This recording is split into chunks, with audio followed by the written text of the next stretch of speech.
Hola, nos encontramos con el gran maestro Alfonso Romero, que nos va a comentar algunas cosas muy interesantes sobre la estrategia en ajedrez. Buenos días, Alfonso. Buenos días.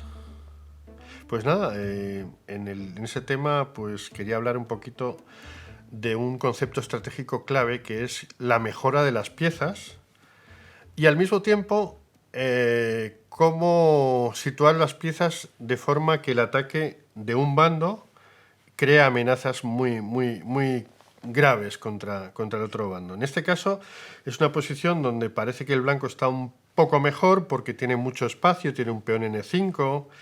El peón N5 creando una cuña contra la posición negra es muy dominante porque también consigue que las piezas negras no comuniquen muy bien.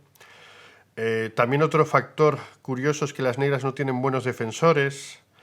Entonces, por ahí olisqueamos un poquito que el blanco tiene posibilidades de ataque. Hay una debilidad muy clara, que es cuando el negro ha hecho H7, H6 para evitar un caballo G5 en su momento, ha creado una debilidad en su campo y un jugador con cierta experiencia manipularía estos factores a su favor con una jugada que, hemos dicho, mejoraría la posición de tus piezas. En general, las piezas blancas están bien. El caballo en F3 está bien, el caballo en E2 está bien. Puede ir a C4, pero no tiene un objetivo claro porque la casilla de 6 todavía no es accesible. El alfil B2, de B2 no se puede mejorar todavía. ¿Cuál es la pieza que puede mejorar en este caso? Pues por eliminación, quizá el alfil de G2, que en ese fiancheto no hace gran cosa.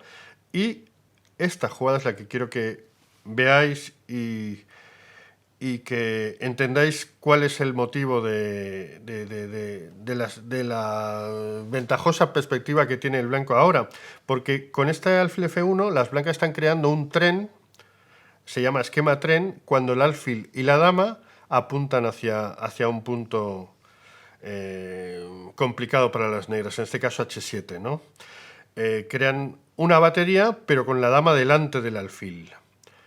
O sea, el alfil va a ir a D3 y se amenaza la entrada en H7. Parece muy peligroso. Entonces, aquí en esta partida, Beixenkov contra Karatov,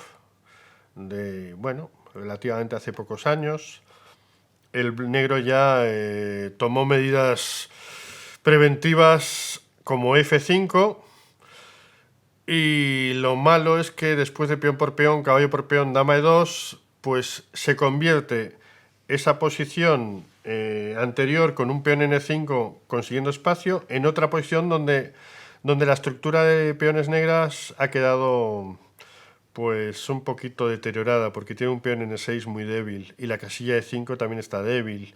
Por ejemplo, caballo C4 puede ir a E5. Así que vemos que ha cambiado incluso a su favor la situación gracias a la maniobra alfil F1 que veíamos antes. ¿Qué otras opciones tenía el negro en vez de jugar tan preventivo? Pues, por ejemplo, alfil E8 para comunicar las piezas, alfil D3, G6, el blanco jugaría H5, con lo cual el ataque sigue siendo muy peligroso, ¿no? Y en caso de H5, para evitar ese avance del peón H blanco, seguiría alfil de 3, G6 y G4.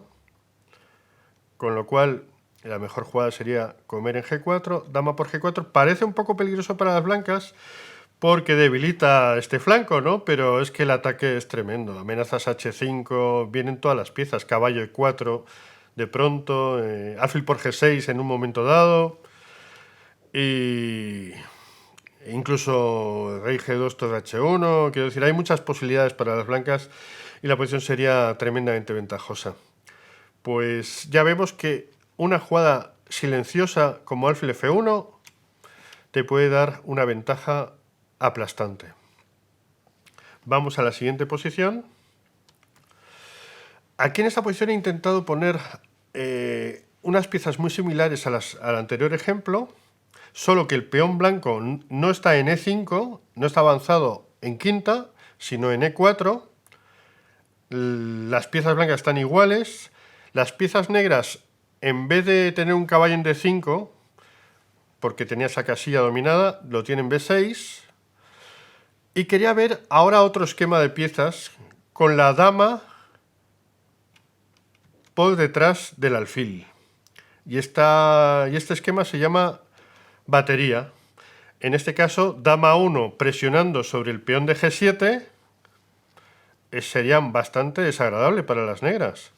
Y si parece que es única F6, no veo otra posibilidad, G6 parece muy debilitadora, F6, las blancas podrían seguir, por ejemplo, H5, ganando ese jole en G6, y con idea de jugar caballo H4, caballo G6, las blancas tendrían mucha ventaja, yo creo. Y bueno, y se acaba estos dos ejemplos con este último. Muchas gracias. Muchas gracias a ti, Alfonso, por esta interesante aportación.